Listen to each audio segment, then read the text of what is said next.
Alright, so this is my video on for my project for English, and I'm doing it on the Air Force. So the Air Force, they're going to be a big part of my future. I don't know about anybody else, but they are going to be for mine.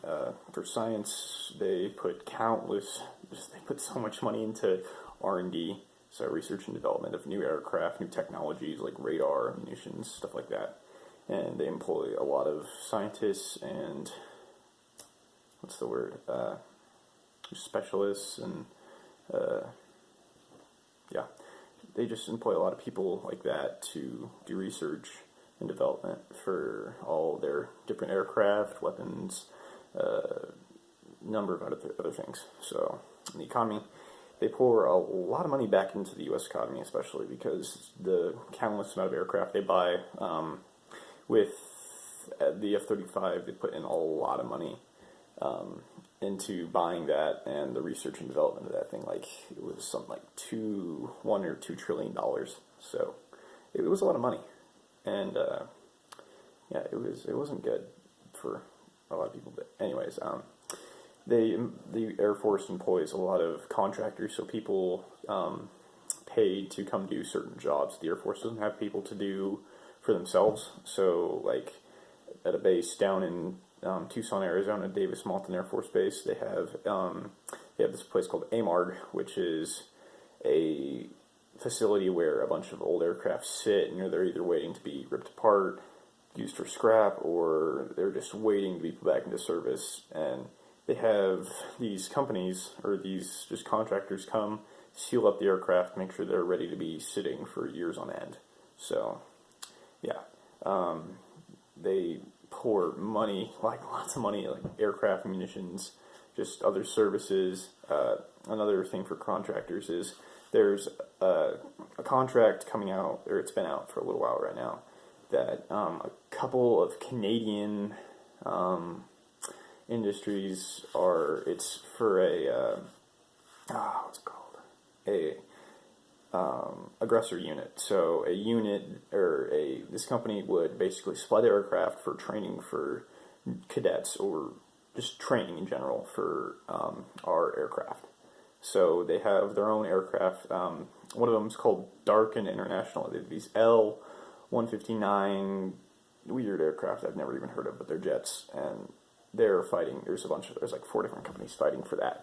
So money goes back into our economy, world's economy, stuff like that. Government. The Air Force is a military branch, so all of its funding comes from our taxes that we give to our government, and they still get a lot of money, even though, like, a lot of people pay their taxes, some don't, but we don't give them a lot of money, and that money has to be divided up among the government to all the other departments, and the military gets, I think it's quite a bit, but then that has to be divided up amongst the 4 branches. Coast Guard isn't a branch anymore, it's part of the Navy, but yeah, so that's divided up, and then the Air Force gets a lot, because air power is the biggest thing right now, maybe besides space, but that's still a ways off. Space Force has nothing. But yeah, the Air Force handles a lot of the space stuff, but anyways, it gets a lot of the money from the government. It works for the government. So education, the Air Force Academy is the really big education place for the Air Force, and they get a lot of their money from the Air Force and the government. I think they get all their money from that, and maybe donations and such. But yeah, they get all that from them. Their education directly relies on what the Air Force wants it to, so they're teaching stuff for aircraft, engineering, rocketry, all this stuff that the Air Force wants them to teach for cadets to be ready to go into service. So yeah, and that's all funded by the government. So sociology, so the social aspect of the Air Force. The Air Force, they work pretty close with the civilians, so just normal people.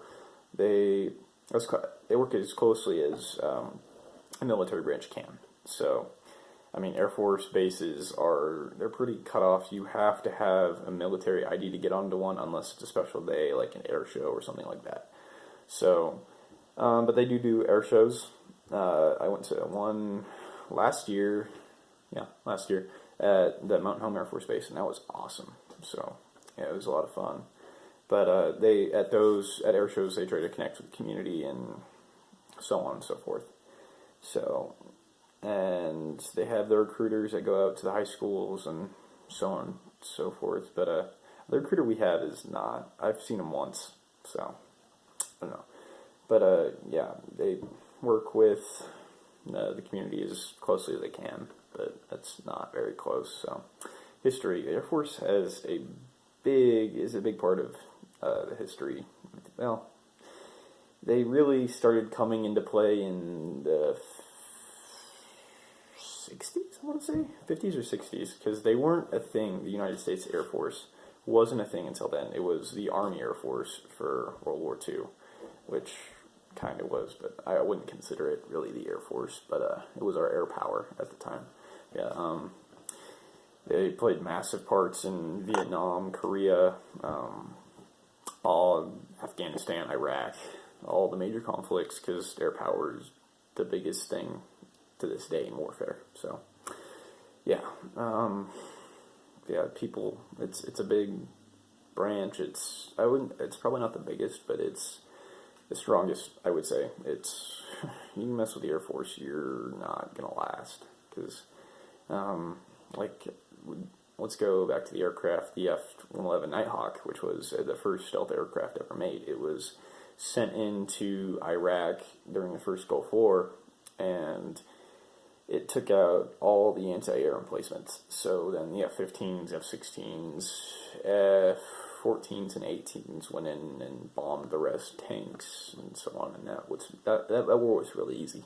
It took a month to get to the capital, and that was it, because the tanks were just terrible. I mean, some of the soldiers literally surrendered because they knew they would get treated better by the U.S. forces or the Allied forces. So, yeah, I believe that's all I need to talk about. So, that's my video.